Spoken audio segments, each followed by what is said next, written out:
For the following county, Chautauqua County, New York. High wind watch in effect from late Sunday morning through Monday morning. The National Weather Service in Buffalo has issued high wind watch, which is in effect from late Sunday morning through Monday morning. Locations, most of western New York and the greater Rochester area. Timing, late Sunday morning through Monday morning. Winds, southwest 30 to 40 miles per hour with gusts of 60 to 65 miles per hour. Impacts, high winds will result in scattered power outages and downed trees and tree limbs. Minor property and roof damage is also possible. A high wind watch means that the potential exists for strong damaging winds to develop. These strong winds could bring down trees and power lines as well as cause property damage.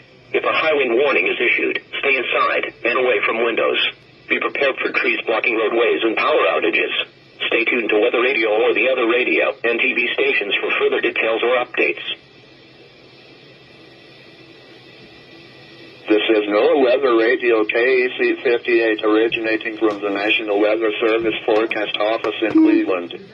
We supply the latest available information for Northwest Pennsylvania over station KEC 58 from Erie, Pennsylvania on a frequency of 162.400 megahertz. On the latest weather map, low pressure new